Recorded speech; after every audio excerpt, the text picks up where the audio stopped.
Hello दोस्तों, स्वागत है आपका आपके अपनी चैनल इन्वेस्ट विद दैविक पर। तो आज हम बात करने वाले हैं बीआई कंपनी के बारे में, जिसने अभी अभी 45,000 करोड़ की जो फंड रेजिंग कर रहे हैं, उस वजह से जो उसका स्टॉक है वो लगभग 14% नीचे भी गया है कल के परसों के दिन। और कल स्टॉक ने थोड़ी सी रिकवरी दिखाई है।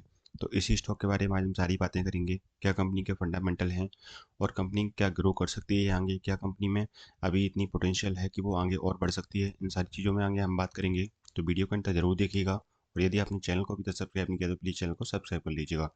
तो यहाँ पर आप स्क्रीन पर देख सकते हैं कि जो न्यूज़ आई थी अभी, कि जो वो लगभग 20,000 करोड़ इक्विटी से अपना फंड रेजिंग करेगी, और बाकी की जो 25,000 करोड़ हैं वो या तो अपनी जो शेयर्स हैं, प्रोमोटर्स की होल्डिंग है, उनको प्लेस करेगी, या वो कंपनी ने ये बोला है कि वो जो ये फंड रेजिंग कर रही है उसका इस्तेमाल जो 5G है उस सेक्टर में आगे बढ़ने के लिए इसके लिए वो करेंगे। ठीक है।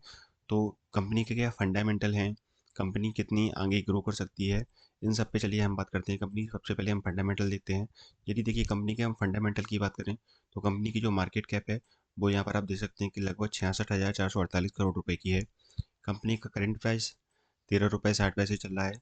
और कंपनी का यदि 52 वीक हाई और 52 वीक लो की बात करें तो 18 रुपये 52 वीक हाई है, 18 रुपये 40 पैसे, और 5 रुपये 70 पैसे कंपनी का 52 वीक लो है। ठीक है। स्टॉक अभी यहाँ पे दिया नहीं गया है। यदि सबसे पहले जो हम इम्पोर्टेंट बात करते हैं आर ओ सी और R O E, R O C company का माइनस में 33.82% है। और R O E return on equity की बात करें तो रिटर्न ऑन इक्विटी यहाँ पर दिया नहीं गया है, और ये भी माइनस में ही चल रहा है। ठीक है। यदि कंपनी की हम प्रमोटर्स होल्डिंग की बात करें तो प्रमोटर्स होल्डिंग अभी 50% है। बस ये फंड रेजिंग कर लेंगे तो उसके बाद ये प्रमोटर्स होल्डिंग और गिर सकती है, क्योंकि पहले ही ऑलरेडी ये लगभग 33% अपनी जो प्रमोटर्स की होल्डिंग है वो गवर्नमेंट को दे चुके हैं 10 रुपए के भाव से। तो 10 रुपए के भाव से गवर्नमेंट इनके ऑलरेडी बहुत सारे शेयर खरीद चुकी है इक्विटी में। ठीक है। और जो इन्होंने अपनी हिस्सेदारी है वो गवर्नमेंट को दे दी है पहले जब इन्होंने कर्जा लिया था, क्योंकि कंपनी के पास आप यहाँ पे देख सकते हैं कंपनी के पास जो डेप्ट है वो 2,40,651 करोड़ रुपए का है। ठीक है। तो यहाँ पर आप देख सकते हैं कि कंपनी का जो मार्केट कैप और जो कंपनी के पास डेप्ट है वो 2,40,651 करोड़ है। तो यहाँ पर कंपनी का जो बैलेंस शीट है वो बहुत ज़्यादा खराब है। यहाँ पर आप पित्रोस की स्कोर की बात करेंगे, पित्रोस की स्कोर इसका 3 है, जो कि 5 से नीचे होता है तो बहुत बुरा माना जाता है। ग्राम नंबर यहाँ पे है नहीं है। यदि हम फ्री कैश फ्लो की बात करें तो लगभग 13,500 करोड़ का इनके पास फ्री कैश फ्लो है। बट इतनी कर्जे के हिसाब से देखा जाए तो इतनी कर्जे के रेशियो में ये फ्री कैश फ्लो इनके कोई काम का नहीं है। ठीक है। इनके फंडामेंटल काफ़ी बुरे हैं। और इस कंपनी में यदि आप ऑलरेडी इन्वेस्टेड हैं और हाई प्राइस पे इन्वेस्टेड हैं तो मेरा मानना ये है कि आप यहाँ से निकल जाएं तो ज़्यादा बेटर रहेगा, क्योंकि कब कंपनी आगे बढ़ने की कोशिश कर रही है बट बढ़ नहीं पा रही है। कंपनी कब पे कर्जा बढ़ता जा रहा है और कंपनी इक्विटी को अपनी बेचती जा रही है, प्रमोटर्स की होल्डिंग है उनको बेचती जा रही है। अब यदि हम कंपनी की और बात करें आगे, कंपनी की यदि क्वार्टरली रिजल्ट्स की बात करें तो यहाँ पर आप देख सकते हैं कि सेल्स कंपनी की ये रही। सेल्स लगभग वही बनी हुई है, क्योंकि जो इसके कंज्यूमर हैं, एक रिपोर्ट आई थी कंज्यूमर, उसके इनके जो कंज्यूमर हैं वो बढ़ तो बिल्कुल नहीं रहे हैं बल्कि कम हो रहे हैं। ठीक है। तो जब कंज्यूमर कम हो रहे हैं तो इनकी ऑब्वियसली बात है कि जो उसकी सेल्स है वो भी डाउन हो रही है। ठीक है। नेट प्रॉफिट की बात करें तो लगातार ये 2020 से माइनस में ही चल रहे हैं, बल्कि उससे पहले से ही माइनस में चल रहे हैं।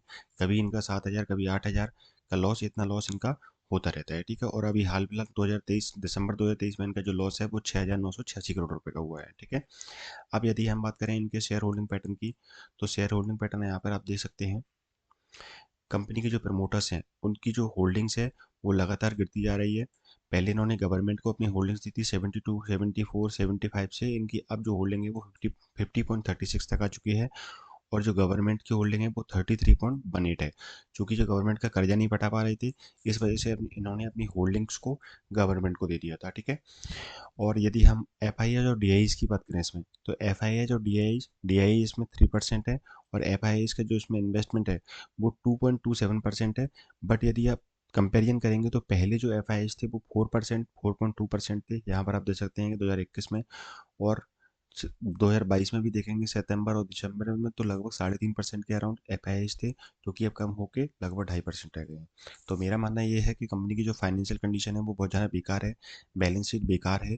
तो यदि आप इसमें हाई इन्वेस्टेड हैं, हाई प्राइस पे इन्वेस्टेड हैं, तो यहाँ से निकल जाएं तो बेटर है।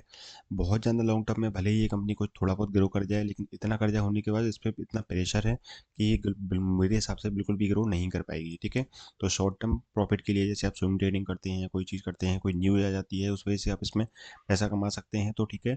लेकिन यदि आप इसमें इन्वेस्ट रहना चाहते हैं तो आप इन्वेस्ट ना रहें तो ज़्यादा बेटर है। हालांकि मैं कोई सेबी रजिस्टर्ड नहीं हूँ, बट जो भी आपका फाइनेंशियल एडवाइजर हो उससे आप एक बार सलाह ले लें, उसके बाद ही अपना कोई डिसीजन बनाएं। ठीक है, आई होप आपको वीडियो अच्छा लगा हो।